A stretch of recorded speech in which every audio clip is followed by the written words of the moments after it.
Hello and welcome to another episode of Everything Digital Health with me, Marcus Bohr. And today I'm very pleased to be joined by Kevin Monk, who's the CEO of a company called SARD-JV, which is a joint venture between his software company and an NHS trust. So already an interesting sort of business model. And we're going to talk about the kind of extreme lack of nerds in the NHS. We've noticed through our careers that there's just, compared to the real tech world, there is a massive deficit of the normal sort of tech nerds that you find in most organizations. And we're going to talk about why that might be and a little bit about what we might do about it. But for now, Kev, do you want to introduce yourself a little further?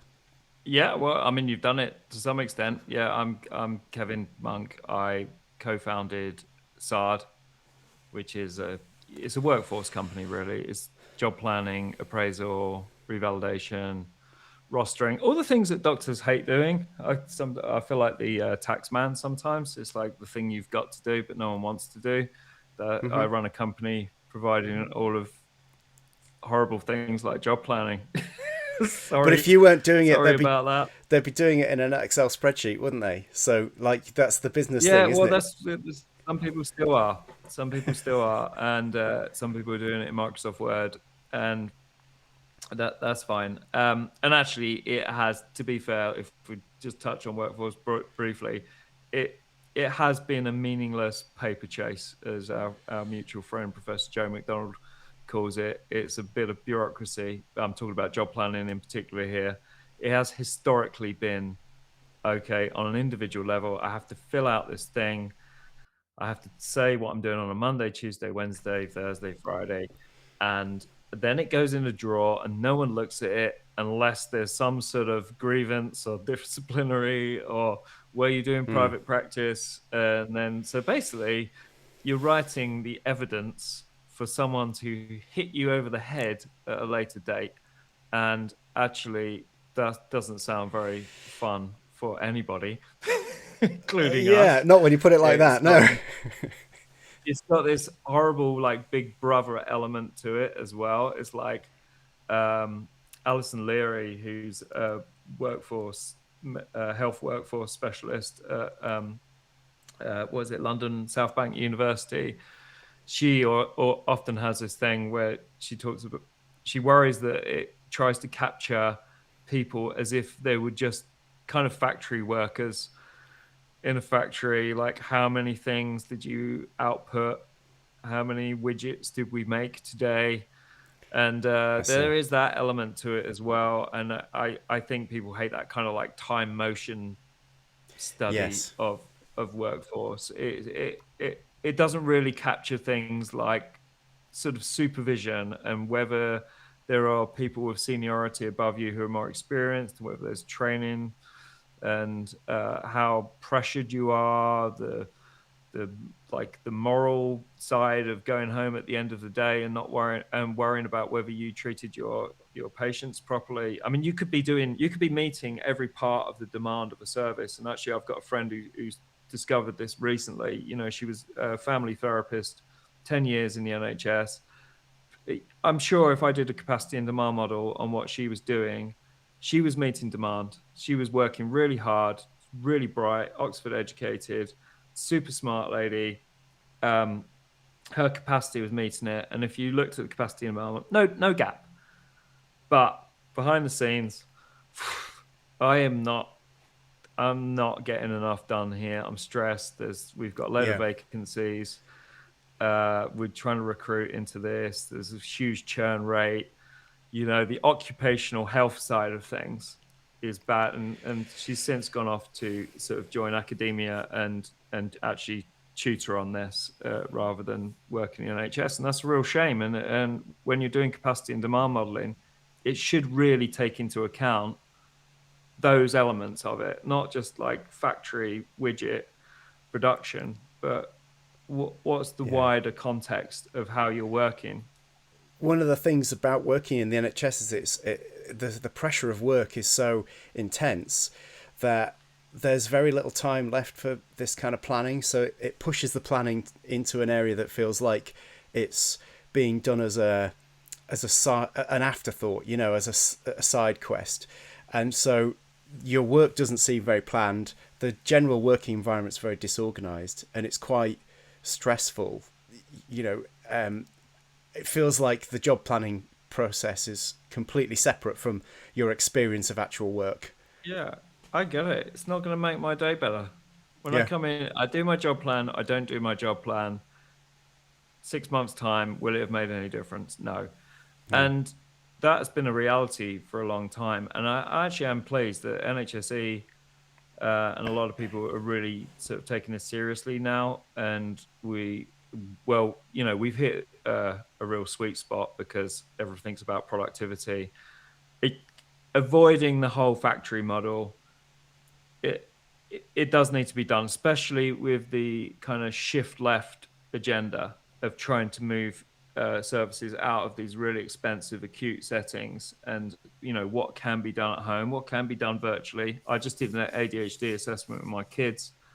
I tried to go through the NHS. It was really, there's no behavioral problems but it does affect their life, and it affects their schooling and things like that. So I couldn't get it through the NHS because the triage process is essentially, Yeah, is I could there, understand are it. there Yeah. behavioural issues? Are they smashing up the school? Or no, they're really well behaved actually. But we couldn't do it that way. So we went to Psychiatrists UK, and this isn't a plug for them, but it was such a phenomenal service and it wasn't even that expensive, like relatively. I say that as I'll just say I came from a humble background, but obviously I'm running a company. I'm doing it right now, and I feel bad in a way that I'm fortunate enough to have people around me and be surrounded by doctors that go, you should try this. But in a way, I mean, isn't that this is kind of reflective of the thing that we're talking about today, which is that the reason that Psychiatrists UK are able to put out a decent web platform is they're not encumbered by decades and decades of bullshit internal sort of organizational resistance, and they have their own tech team. They will have the nerds. They will have a tech team, and those people will be running the platform, and their job is to make it work well. Now, okay, it's much harder to do that at the scale of the NHS, but it's even harder to do it at any scale if you haven't got the nerds in the first place. And we've both really found in our careers that there's been this massive deficit inside the NHS, and I know we can talk for hours about anything, but let's get this message out. Let's see what that is and why it's happening.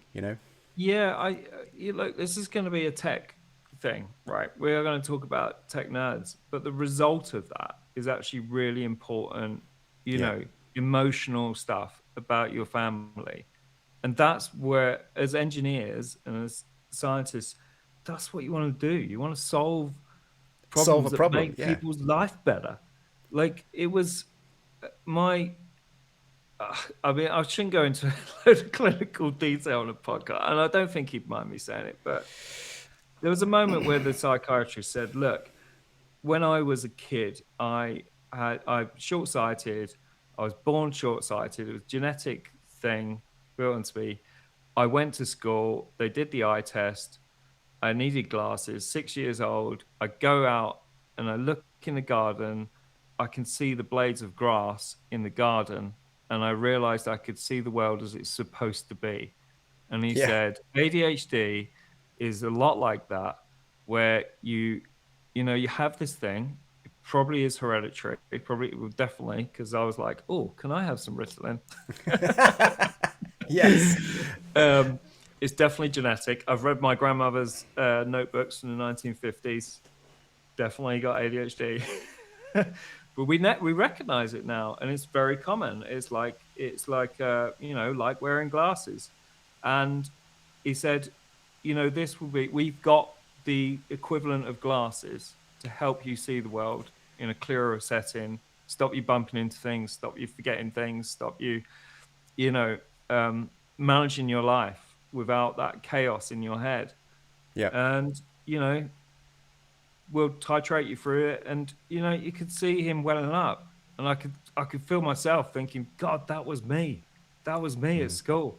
It's so, if that was available to me, and it's available to him because his because of video. The guy who did our assessment, the psychiatrist who did the assessment, was in Bermuda when he did it.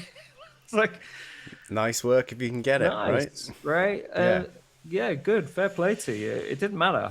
Brilliant, brilliant service. And then, the whole collection of all of that data was done to his school. This is all technology. He couldn't have done that before. He couldn't have been in Bermuda, accumulated reports from all of his teachers, got all of the data on it, all aggregated into like a central place where he can review it, and he can look at what teachers have said back.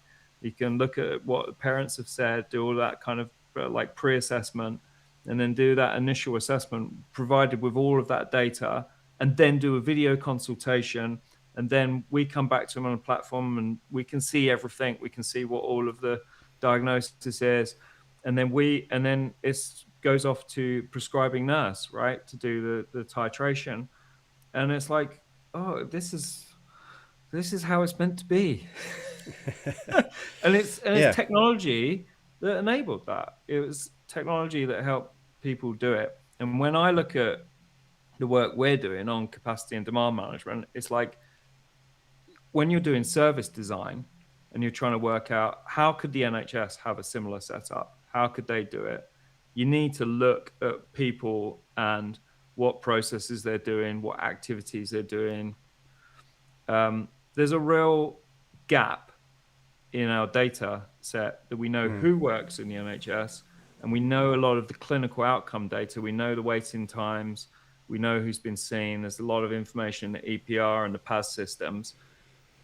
How did who we've got get to what was delivered on the other end? And there is no equivalent of basically SNOMED coding of activities. And so you say, okay, maybe we can have a physician associate doing this. Ooh, hot topic. It's like, is this person acting out of the scope of their capabilities? Well, what scope? How are you going to describe it? What activities should a doctor be doing that a physician associate shouldn't be doing?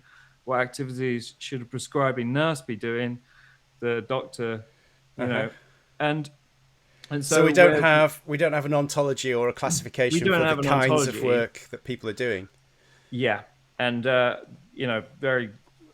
it's something that we're really looking at very closely, especially in the age of AI. Is that if an AI can't understand data, it can't interpret it or do anything with it, and so you have to give it an ontology. You have to say this is what it is. This is the a framework of meaning kind of thing around stuff. Of it. Yeah.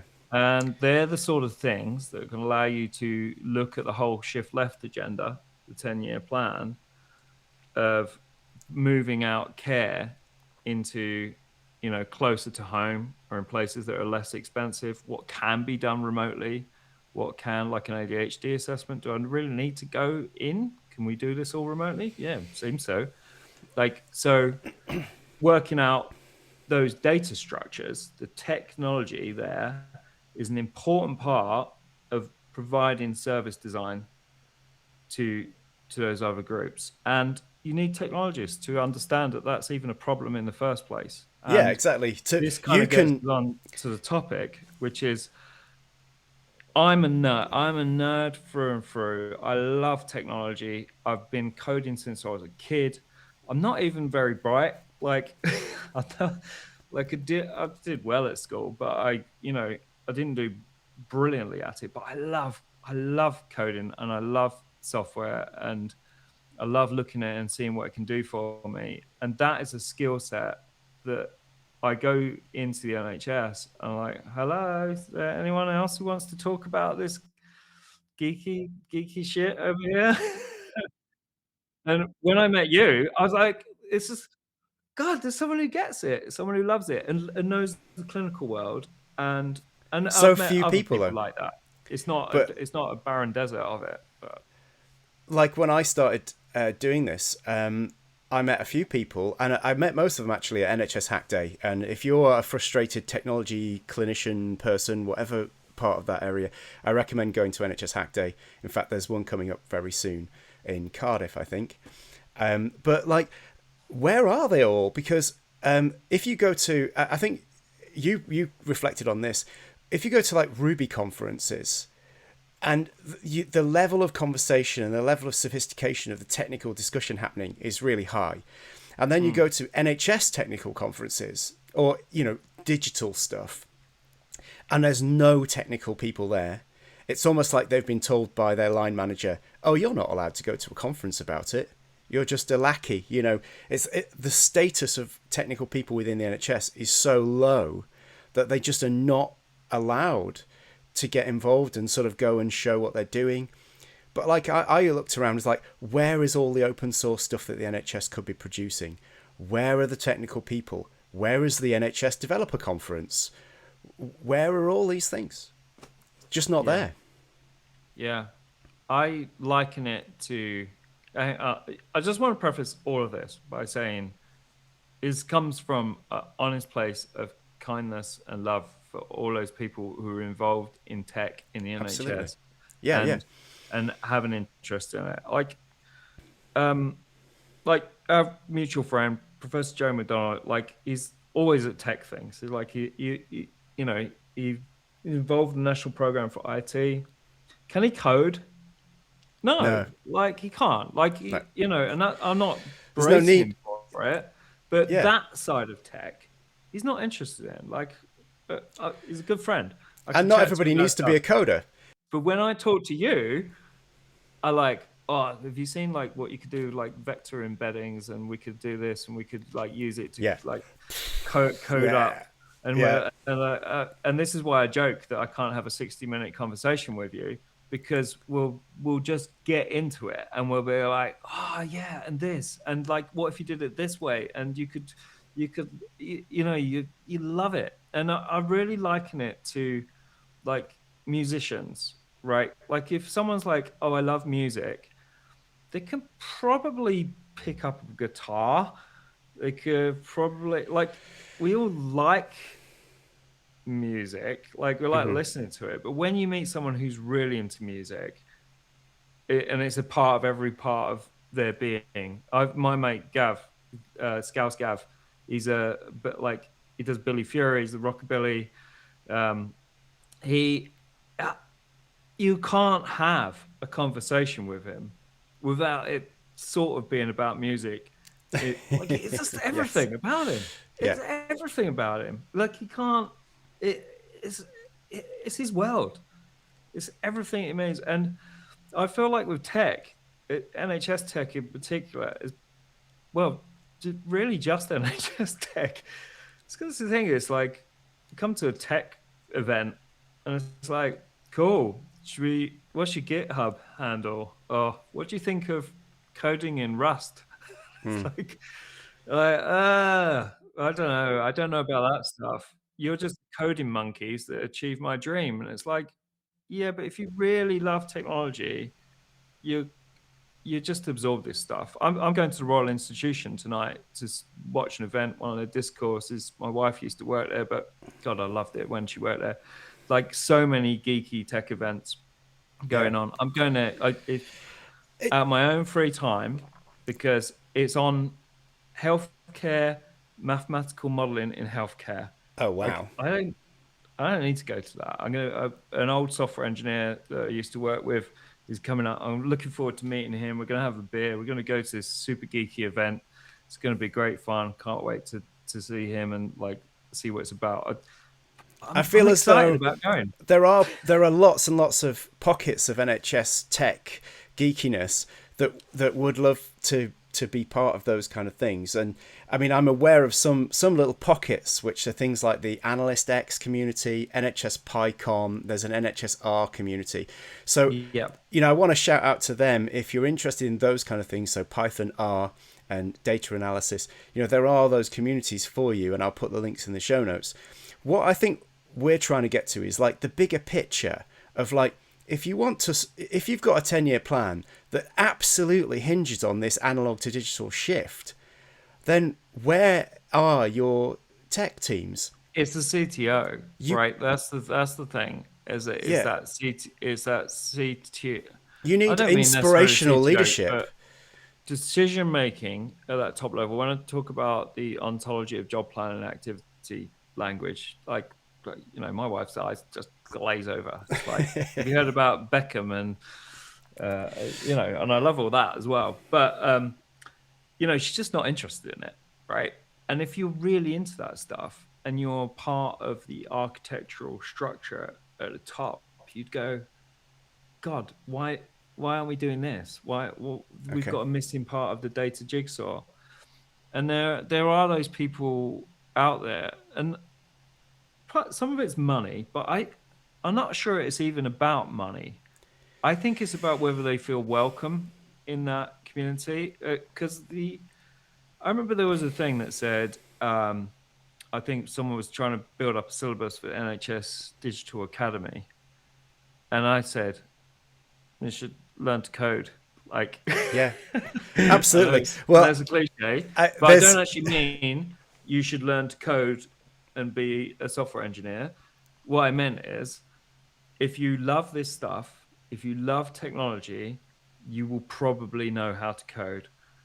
I like music, I don't play it low, but I've got a guitar and there's a keyboard back there, and I can play it. I'm not a pro, but I like it enough yeah. that I'll learn about it a bit. So I mean that to me is where it all starts. Like the technical leadership within the NHS, I'll be happy to be on record as saying I think it's absent. It's not just that it's the wrong people or anything. There is no technical leadership. So there is nobody with a vision of how the technical side of this is going to be delivered. So we've got a 10-year plan. Any idiot can write a report, a plan, a strategy. Making it happen is the 10 years. And no one has written that bit of it. In fact, there was an implementation part of the 10-year plan that was redacted or removed at the last minute because it wasn't ready or it didn't work, or perhaps they hadn't quite anticipated that between writing the 10-year plan and releasing it to the public, they would suddenly be told by Wes Streeting that they're abolishing NHS England and half the ICBs.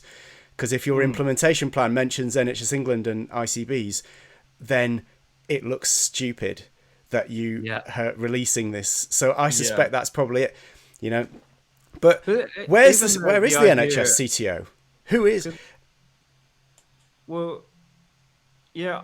I mean, even the idea of kind of segregating it from the wider decision making, like, oh, it's the nerds in the office over there, and that.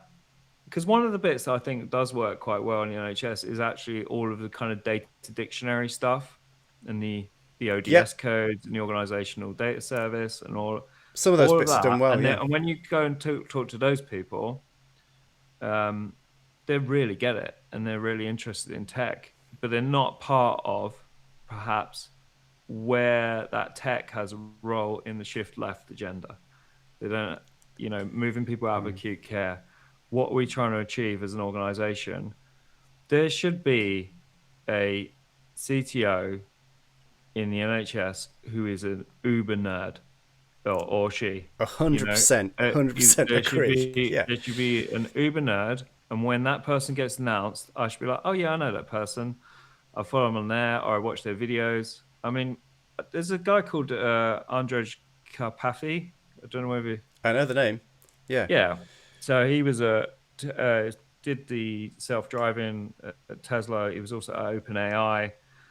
But he's got like a video series where he explains how neural networks work from start to finish. Now, that was the equivalent of a Netflix binge for me.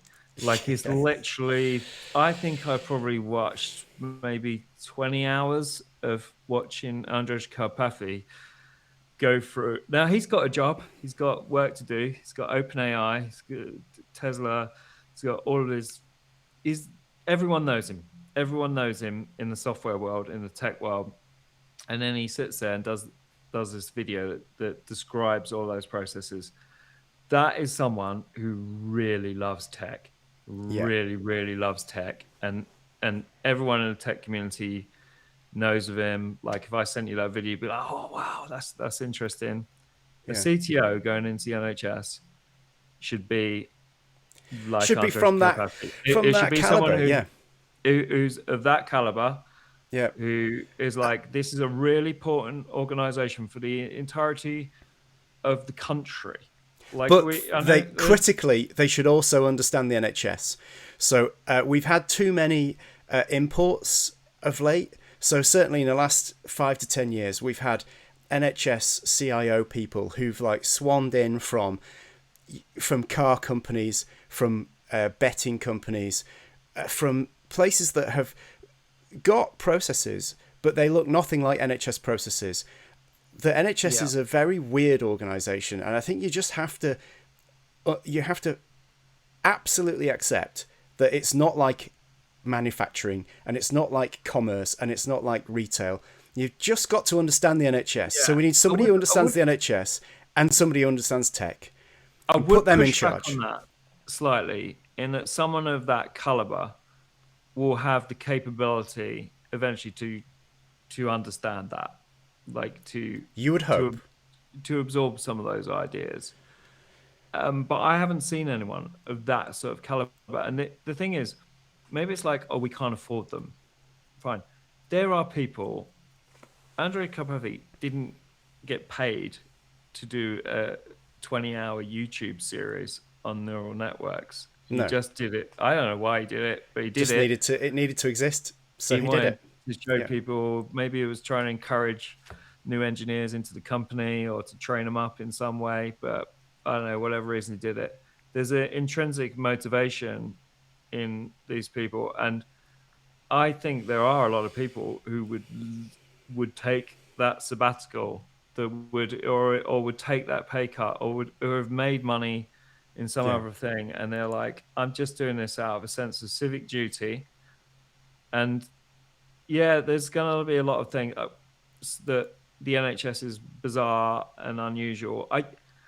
When I speak to other techies about the NHS, I say, one of the things you need to understand about the NHS is it's not like any other industry or business you work in, for one really good reason, which is that most businesses are able to cut a niche in a market and say, this is my customer profile, this is who I want to serve, and I'm going to change all of our tooling and how we operate to serve this niche of people here. And a friend, I'll give you an example. A friend of mine is he was head of pricing at a big car insurance company. And I said, how do you work out the risk of all the different drivers? You know, like, what are the main actual calculations of whether someone's going to be a good bet? And he went, we don't do it like that. He said, it's the completely opposite way around. We work out who we want to insure. That would be like, we want to insure really dangerous 20-year-old male drivers. And then he said, we build all of our product around attacking that market, and everyone else we give the fuck off quote to. So that's why when you go to one of those car insurance comparison sites, it's like 2 or 3 of them would be a good quote for you, and everyone else is like, is the fuck off quote, right? It's like, I don't want to serve you. You're not our customer. Yeah, we're not aiming at you. Go away. We serve. So what you're saying is that in the NHS, that's not possible, because you have to be able to serve everybody equitably. It's everybody or nothing. They can't carve out niches. Yeah, you can't tailor the service to any particular client base. You can't say, I'm sorry, you've got a weird type of cancer. Like, tough. We don't. Doors closed.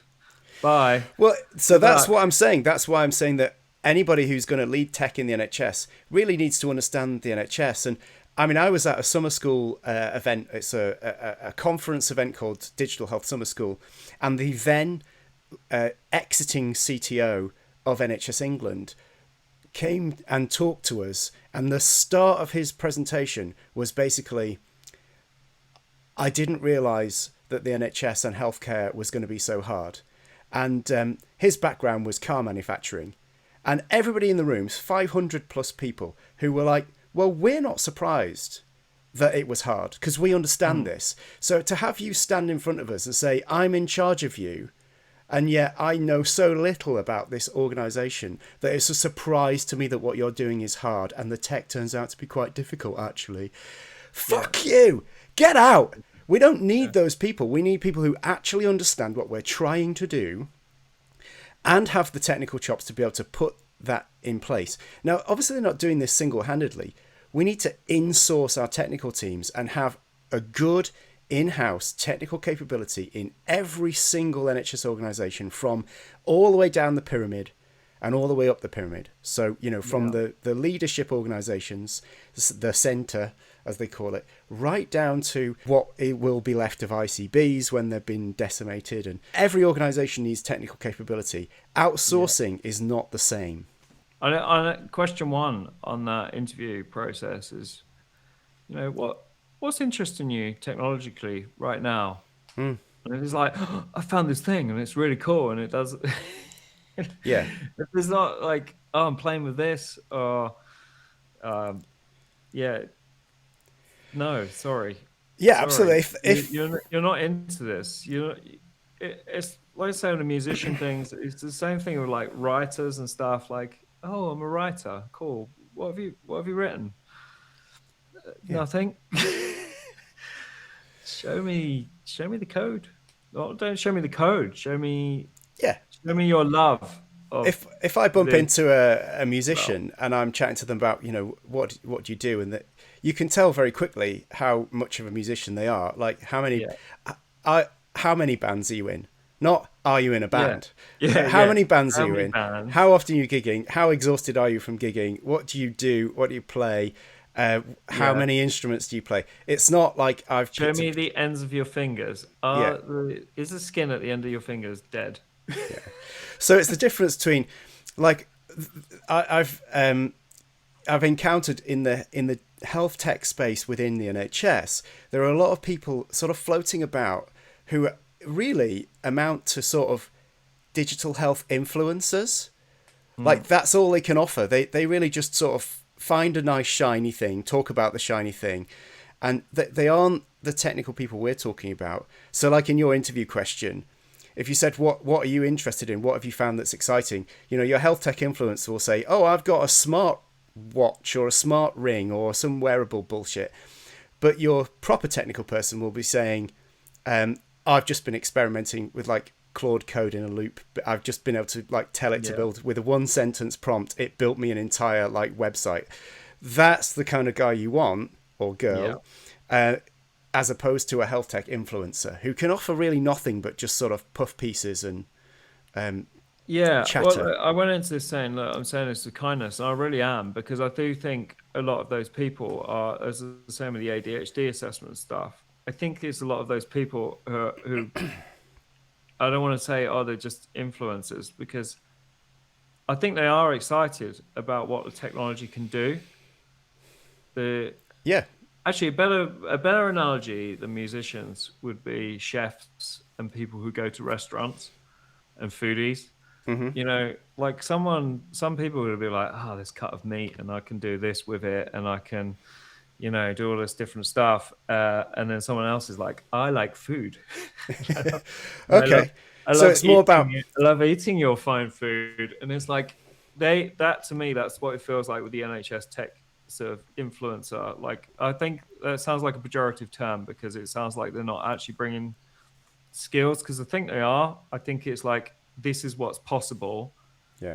And I know that this is possible and how to do it. But the people they're going to ask to actually execute on this are not part of the conversation. 100%. So they can't get them there. 100%. So it's a bit like, maybe I'm being a bit pejorative calling some people influencers, but I think there is a class of those people. But the vast majority are, as you say, they're people who understand the problem space very well. So they're often clinicians or they work inside the NHS in some organisational capacity. And they really can see the potential of a technology to solve a problem that they have. But that's as far as they can take it. And I think that's fine. Not everyone needs to be the execution, delivery arm of this. But the big problem is we don't have an execution and delivery arm. So there is no one to pass this on to. Like, I've said this many times in several of these episodes, that we need, like, the NHS to have a talent spotting crew that goes looking for problems and goes looking for potential technical solutions and can just, like, do a skunkworks job on it, make an open source solution that will, like, solve that problem, and then go, great, that one's done, on the shelf in GitHub, ready to use, and the whole NHS has got that solution now. Yeah. And we move on to the next problem. Yeah, my concern with that is that those people who are very technical, the tech nerds, become execution code monkeys, and I think that's where a lot of this stems from. Is like, they're just the nerds at the end of the process. Yeah, that will execute on my idea of what could be done. Like, or the problem with the EPR space is there was a load of people building software and they didn't have enough clinical oversight of what they were doing, and therefore it wasn't fit for purpose. And it's overcorrected, and now it's a load of people who understand the problem domain, and they're not including in the people who understand how you can what might be possible. Yeah, and it's that understanding what is possible because you're into the technology that should be part of the conversation. And I've got a really good concrete example of this. I call it the lowest hanging fruit in NHS tech, and that is log in with NHSmail. yeah. Where is that? Well, you say, where is it? It's there. It's actually on. This is the thing that winds me up, is that login with NHSmail could be switched on.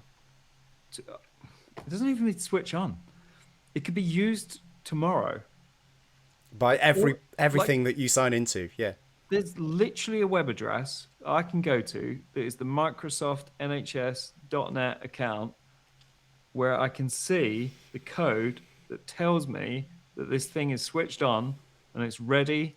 It's like having a doorman or a receptionist at a hotel. It's like, hotel's open, ready for business. Yeah. And it's like, no one going there, no one using it. And it's because the person issuing the cards at the door which is Accenture and ServiceNow in this case. Everyone, I mean, they're obviously, no blame here, all legal things, not saying it's them, but they're the people managing it. It's, you apply, or you should be able to apply to be part of NHSmail login, and it's just all rejected. There's a massive rejection list. I've been on that, but with SARD are on there. And I'm like, I don't even remember applying. If we did apply, I can guarantee you, I know what. It's a great example, and I know what they'll say. Accenture will be saying, "Look, we're doing our job. We are doing exactly what we've been told to do by the NHSmail, or as they call it now, NHS Connect or something like that. The team have told us what to do, and we're doing that.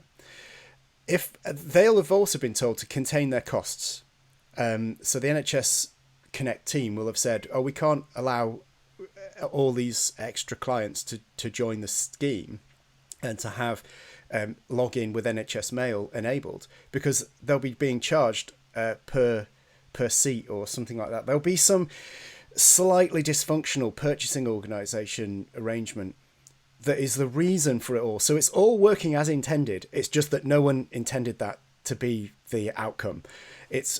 And the long story short, the learning point for me is this: it's because it's outsourced. So you've got two organisations at cross purposes with each other.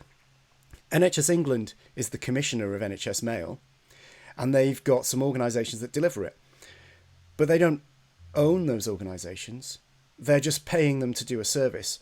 In the end, if you're paying a private company to do a service for you, that private company's allegiance is with the private company. You know, they are for Accenture, they are for Microsoft, and that's nothing wrong. That's not a failing of the people who work there or of the companies themselves. That is how companies work. If you want to step outside that and have tech teams that are on your side, then you have to employ them yourself. And that's what NHS England should be doing. You know, we need to start hiring tech talent. We need to break down whatever it is that's wrong with Agenda for Change that means that we can't hire tech people on proper salaries because they're not managing enough people to score highly on Agenda for Change, and they're always going to be band 4 or some ridiculous thing like that. Fix that somehow and hire the people so that we can have the in-house tech team. And then when you go to NHSmail and say, we'd like to enroll a new client, they can say yes to everybody, because they're not being charged like a per seat basis or a per NHSmail account basis or whatever. That makes it unsustainable cost-wise. Yeah, but on that particular thing with the NHSmail, there is no cost to it at all. Like, it's on. To me, like, I'm not against outsourcing some of these things because, well, I'm just not. Like, but that thing is switched on. It's just the management of the process. And really, the NHS are being bad clients of us, ensure that they're not going to them and saying, actually, this would really help us out. Can you switch this? Can you make this application process default yes, or make it really, really fast and easy? Yeah. I can't apply to it because I don't have an NHS.net account. No, well, somebody out there will know exactly what the dynamics of that relationship are and why that isn't more widespread. But if there was a CTO at the top who was like an Andrej Karpathy, someone who knows tech inside out and actually knows what I'm talking about, I could go to them and say, there's this thing, and because this is not being used, people have thousands of passwords and logins for all the third-party systems. I've got a blog post. I'd love you to share it in whatever notes on this particular subject, because it's just like the lowest hanging fruit, and it's got the biggest gain in terms of definitely. Take something really simple like car parking, staff car parking, right? If you're a third-party provider of, I don't know, that car parking technology that's being run in NHS hospitals and sites, you should be able to have a login with my NHSmail button.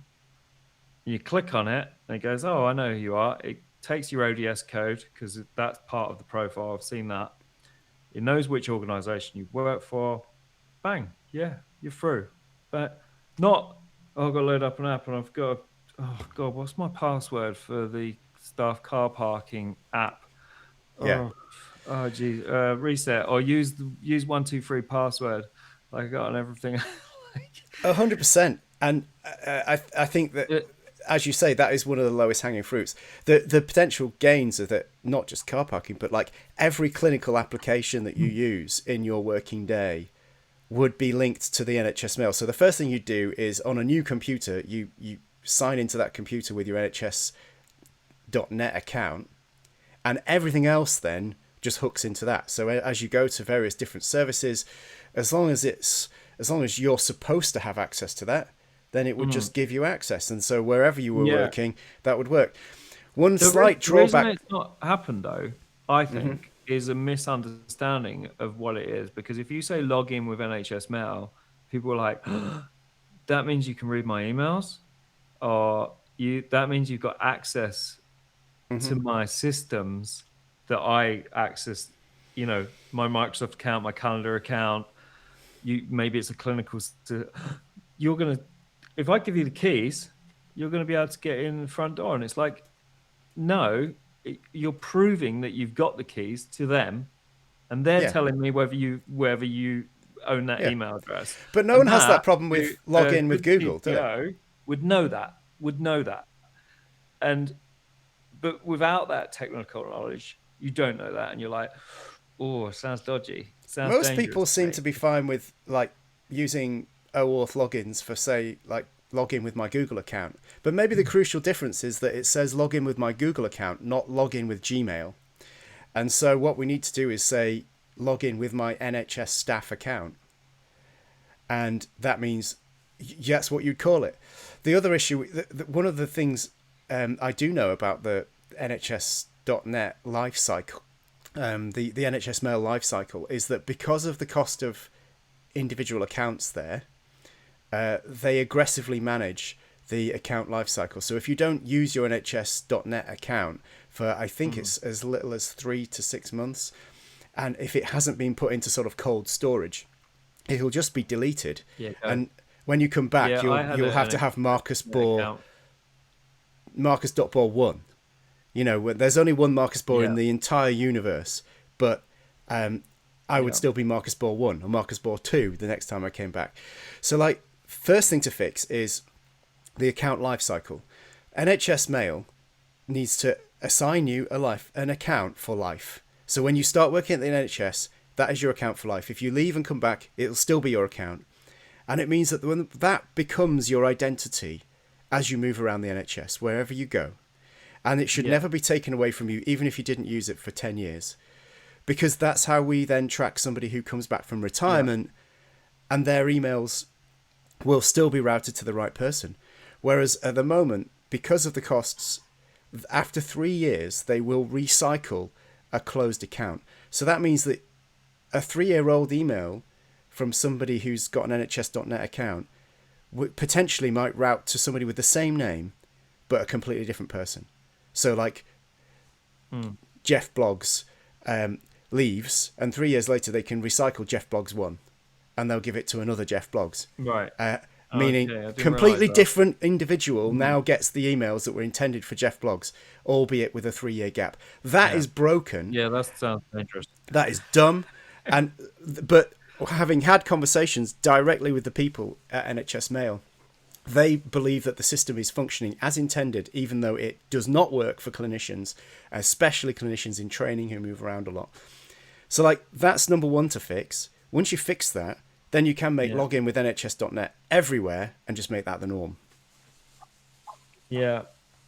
I'd say it was the other way around, personally. Start using it. Solve the other problem as well. Sure. Because it's just available now. Like, it's just something you could do straight away. Oh, hello, darling. We've got a mystery guest. Yeah, sorry, we're disagreeing about what should come first. Only this, it unlocks the door to so much. Like that. Like, learning platforms. I'm happy either way. My argument really is not that one should come before the other. It's just that we should do something. Because the problem is that whilst we might disagree on which order you do it in, the actual wider system out there thinks everything is fine. And I've had this argument with actual people who work in this area, and they're sort of like, no, we're doing it right, and you as the clinicians, if it isn't working for you, it's because you're operating NHS.net accounts wrongly. And, you know, that to me is a fundamental misunderstanding of what technology is for. You know, technology is here to enable the NHS to do its clinical work better. And if it isn't helping that, if it's hindering that work, then we need to revisit the technology and certainly revisit the decision-making around that technology. Yeah. But then who do you go to? And this is really gets down to the crux of the title of the talk, is there is not a tech nerd. There's not some uber nerd at the top that I can go to and explain that and then go, oh yeah, of course. Right. Yeah. Let me, I'm in a position of power, like in the Department of Health or wherever it might be these days. I'm in a position, all right, understand what you're saying, because I live and breathe it, and we'll get that fixed. Yeah. Bang. Next week, done. Like loads of the NHS would benefit from having like really strong, technical, competent leadership. I don't mean that should override anything clinical or anything organisational, but we're missing the people who would deliver that technology. And if we had all that, then we could get some of this stuff done. And the infrastructure that's missing, so all the missing APIs, the missing standardisation, the SDKs, the software toolkits that would enable integration to happen much quicker, the extended spine APIs, and like this login thing, they could all be sorted out. And so the NHS would have like solid foundations, because you can't build the bullet trains until someone's built the bullet tracks, right?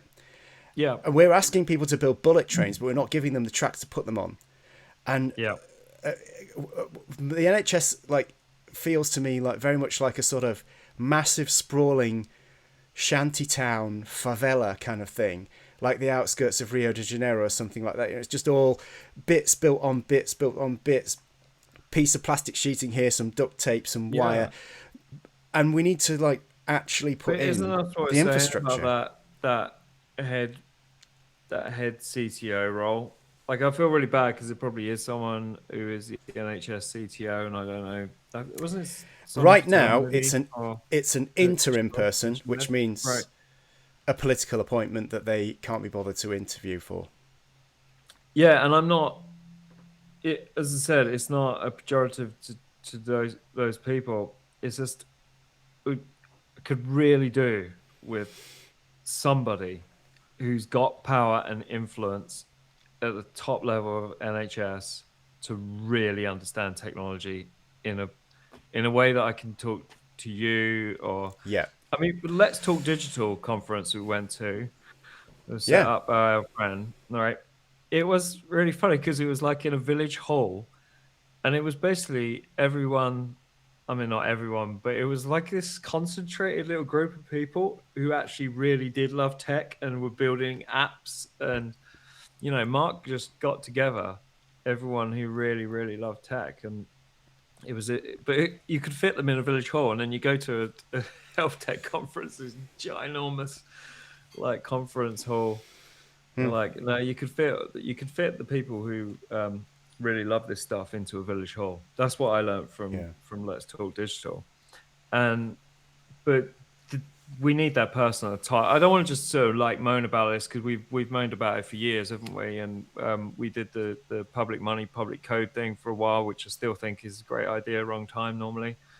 But I really share your concept around building an open platform that sits underneath all this. But in order to get something like that done, you really need someone who understands why that would be a good thing to do in the first place. Yeah, 100%. And, I actually think that there's space for a lot of the people who are currently there. So not all of this needs to read as a criticism of the people who are in post now, but I'm just saying that we're missing this huge group of people. Now, one place that used to exist is actually within NHS Digital, which existed for a reason. NHS Digital was split out 25 years ago, essentially, when it was the information centre, because it was seen as important to have a separation between the NHS England, essentially the governmental part of the NHS, and where the healthcare data was sitting. Because, quite rightly, you do not want the government to have access to healthcare data. Otherwise, you get what's happening in the States right now, where ICE can use your medical record to track you down. That is the ultimate Nazi overreach. It happened in the Second World War in Netherlands. It's happening in the States now. Yeah. And we had NHS Digital as a separate agency for specifically that reason. Then it was the Health and Social Care Information Centre, and then it rebranded as NHS Digital. So it was there for a good reason. And within it, there were really good pockets of developers where developer culture was right there. So like the Digital Delivery Centre was where we went to do some of our NHS Ubuntu hacking. Just wall-to-wall developers who really understood it. They were working on the spine. They'd insourced the spine. They were making it better and faster and more comprehensive all the time. And they aren't given the agency that they need to start solving some of these problems. They're not the people who are building the NHS app, that's outsourced. They're not the people who are building the federated data platform, that's outsourced. They're not the people who are going to end up building the single patient record.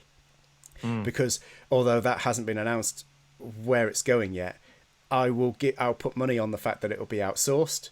I would probably put money on the fact that Oracle will end up running it as well. So our in-house teams get nothing to play with, no resources, and none of the limelight. And yet we outsource the top line items to companies who can only disappoint us. I mean, they can only possibly disappoint us, because as soon as they realise if they were providing something of high value for low cost, their shareholders would have them by the bollocks.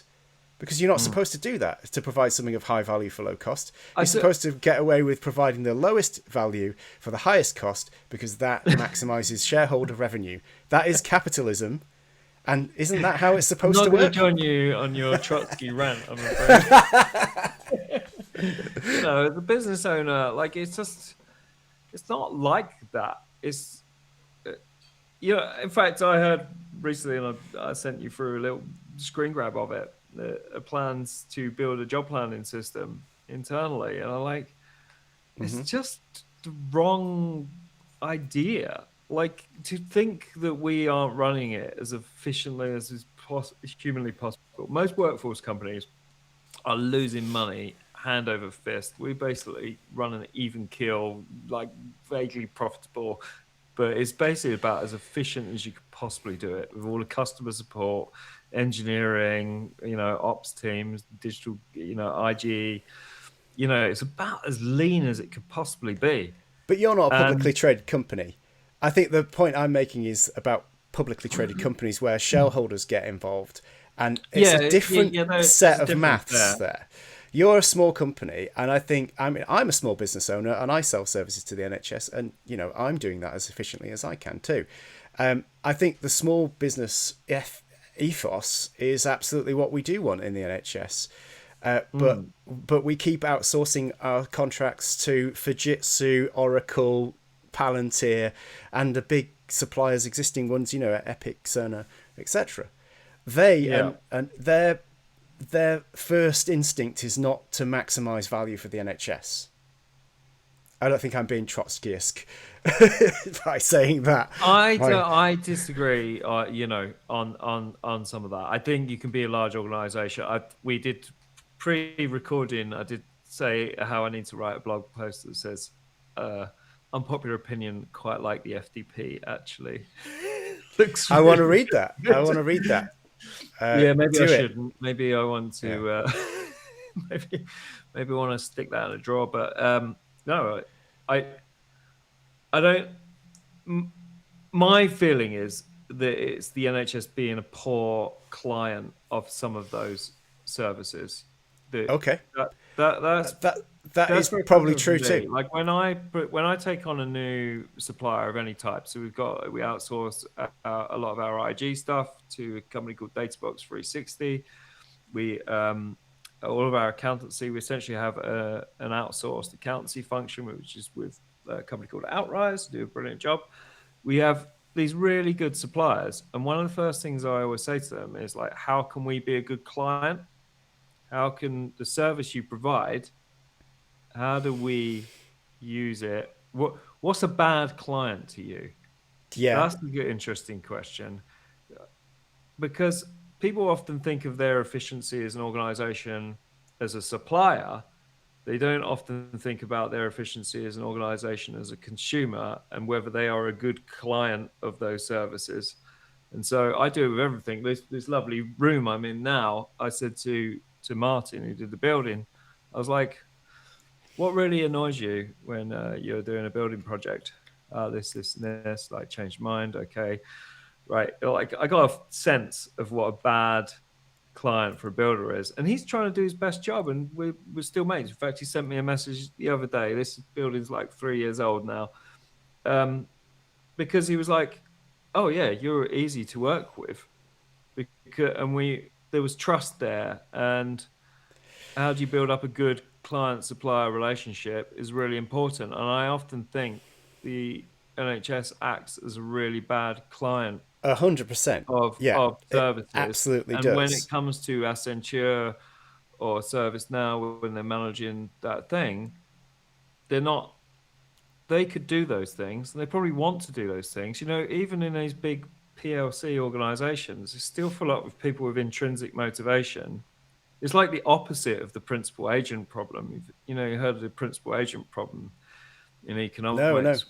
No, I've not Right. heard that one. It's just, so the principal agent problem says that if you're not the beneficiary of the outcome of something, but you're the person who's allowing it to happen. So say Rory Sutherland talks about this, about how City Airport is actually a really good airport to fly out from, but you have a principal agent problem in that the person who's doing the booking.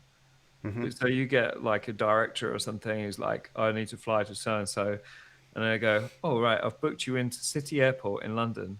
And it's weird. It's a weird thing to do. Like, why didn't you go from Gatwick or Heathrow? Oh, because it's better. But if that goes wrong, it's like, why did you make that weird decision? Like, Okay. so there's a principal agent problem that they don't actually make the optimal decision Because they're because, worried about the fallout.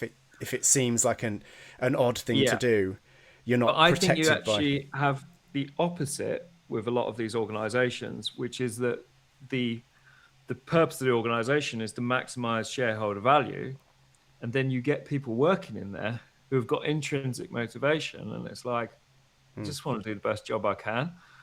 Like, Absolutely. Well, and I don't care if it costs. In fact, we've had this with Brian, who's one of our consultants on Workforce. So we're doing, these big capacity demand pieces, and then he'll work on something, and then he'll be like, "Oh, I just want to do this, this, and this because I want that service to run well," or like he wants to tie off all the ends, and I'm like, "Oh, you're eating into our profitability a little bit there." but some of this, I think you're absolutely right. And some of this is what constitutes the sort of moral injury of people who do want to do a good job, but are trapped within an organisation that kind of doesn't let them do that because of often just bureaucracy. What they experience is just like a lot of friction to try and do a good job. That affects like everybody from clinical workforce in the NHS right through to somebody who cares about their job but works for Accenture, and and people in the management that are procuring contracts from either one. And but to be a better customer, I think you're right, NHS is a very bad customer of a lot of its suppliers. To be a better customer, we could do that with a like the technical knowledge that we're talking about that's missing would enable us to be a better purchaser, more informed purchaser, a better customer, and to like make better use of the things that we have. I mean, even without the technical side, there's a lot of improvements that could be made in terms of procurement. Because, I mean, we expect as an NHS organisation, the NHS as a whole, if you're a new supplier to the NHS, it expects you to go through a whole load of accreditation, which can be everything from ISO 27001 through to other cybersecurity type stuff. And then you've got to accredit to the spine, and there are numerous roadblocks in the way, including clinical safety, medical device, stuff like that. You've got to do all that. And if you ask the question, how many customers am I going to get when I join the NHS as a, say, new GP system? The answer is, well, none are guaranteed. We can't guarantee you'll get any. So it's like, well, that is not an attractive new fertile ground for a company, is it? No, this is a whole new podcast, the Darwinian machine for selecting sociopaths. Well, let's put a pin in that one then. Let's make that another episode. But like, just to sort of, I guess, bring this to some kind of conclusion, because we've talked about a whole range of things. I think it's been really interesting to get some pushback on some of my wilder ideas as well. No, I don't think they're wild. Like, I agree with them. I got some Trotsky element to me. What would you do? What would you do if you could change something to improve the where are all the tech nerds in the NHS question? Is there something that we could do, either within or without the NHS, that would improve that situation?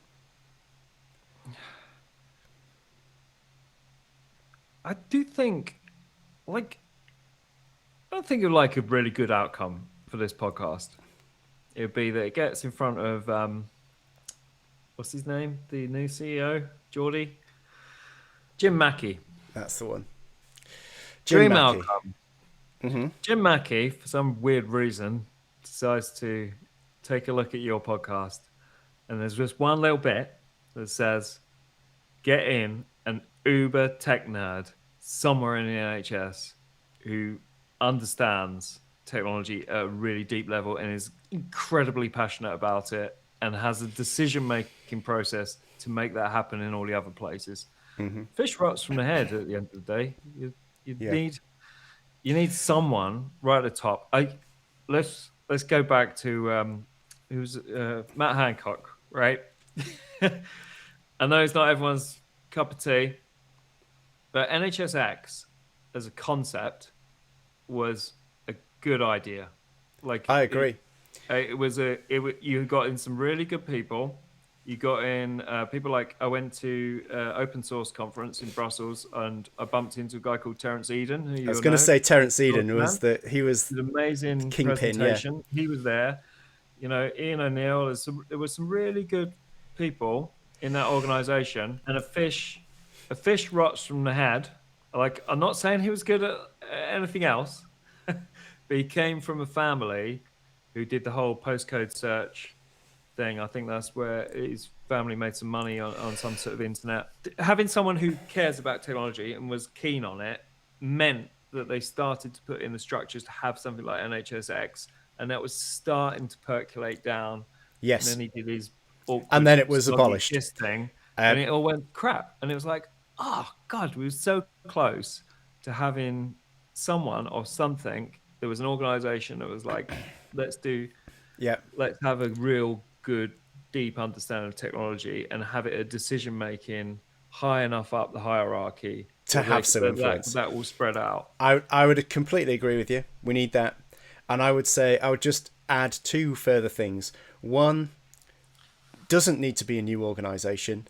I'm absolutely against any more NHS churn, because we've done lots of organisational churn. We've done 20 years of it. It hasn't worked. So anything we do needs to be done within the organisations we already have, so as not to constantly just be dealing with churn. But yes, hire that uber geek who understands tech fundamentally, put them in a position where they've got influence inside one of the existing organisations, and give them enough resources that they can actually achieve something. So that's my other modification, is they have to have resources to do something, because there's no point hiring that one person and then letting them sort of frustrate themselves for a few years and then leave. I wouldn't expect that one person. Like, in a dream world, you get Andrej Karpathy in. For some reason, he's like, I made enough money. In fact, I don't think he's left OpenAI. I don't think he's actually doing much. Andrej Karpathy, if you're watching us, please come and solve the NHS. Like, get in that uber nerd. And I'm not expecting them to be coding.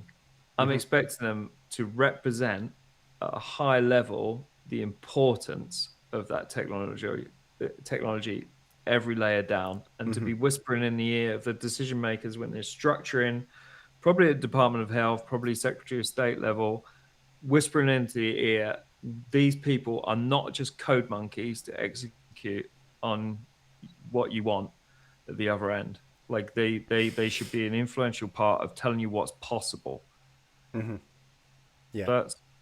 So please, Jim Mackey, send us a very technically competent CTO that will produce lots of other technically competent CTOs.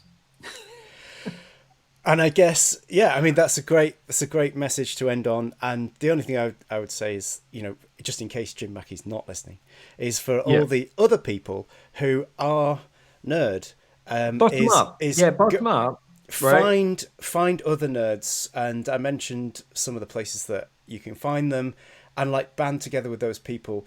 Don't be convinced that you have to go and become an entrepreneur if you don't want to become an entrepreneur, because I know that whole thing is, you've got an idea in the NHS, they try and tell you that the only way to take it forward is to become an entrepreneur. Do something else. I found a bit of success by going to a Royal College and actually building the thing that I think needed to exist within a Royal College. So for clinicians, that's one of the options. And there are many other ways of achieving that. But I think, go and find the other nerds that do exist. You're not on your own. Yeah. There's a really good book that was given to me when I started my business called The E-Myth. And it's written by a nutter, as far as I can tell. So, like, the second half of the book is absolute gobbledygook. But the first half of the book is really, really interesting. And it's called The Entrepreneurial Myth. And it's this idea that people start... it's called The E-Myth, but the E stands for Entrepreneurial Myth. Cool. And this idea that people start businesses because they are entrepreneurs, and actually they tend to just have a real interest in the thing. Like, the example he gives is like, they like cooking pies, and then they start up a bakery, and then they've got to recruit someone, and then they're doing the accounts, and And actually what they really loved doing was making pies. And before they know it, they're running this business and they never get the time to cook To a make pie. pies, yeah. Right. And I kind of get that feeling sometimes with people who are really into tech in the NHS. Is they're like, oh, I like making this thing. I'm going to go and set up a business to go and do this thing, not realizing that that will require some level of scale. People putting in your G Cloud application. Yeah. Like I couldn't run a business like on my own.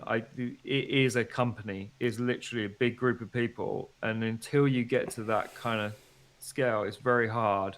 And I actually like running businesses. I like the systems of the business. I find it Yes. interesting.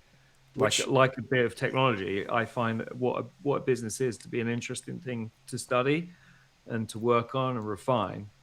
And I treat it like a bit of software. And and some people like that, but I also think that, you know, there must be people out there who they've got an idea. If they're a clinician, they want to spend time doing their clinic, and that's what drives them, if that is their passion. But they find that there's this little bit of friction that they find every single day, and they know how to solve it. They, instead of being able to sort of pass that on up to the NHS and say, here, have this idea for free, just fix it so that I can have that every day in my clinic. And I yeah, won't have to deal with this irritation, this clinical drag, this bullshit, like extra task goes away. yeah, And the NHS gets it for everybody for free. Instead, those same people are being told, no, you must go and set up a business. And they may not have any business experience and might not be interested in setting up a business. So it's possibly the least efficient way to get these kind of improvements yeah. To into. those people, Yeah. I definitely have some advice on that in particular because I've been asked before, like, you know, how did you set up your business? How did you how did you run a business? No, but I've been asked, um, like the process of creating a business and getting it set up and getting it running, Hmm. and um, how you start off as an entrepreneur. And I would say go and find people who are already running a business and go and help them. Like, go and help them run their business and be useful to them and learn from them about what it is they're doing. Like, I had a really good conversation with a guy on LinkedIn the other day who's a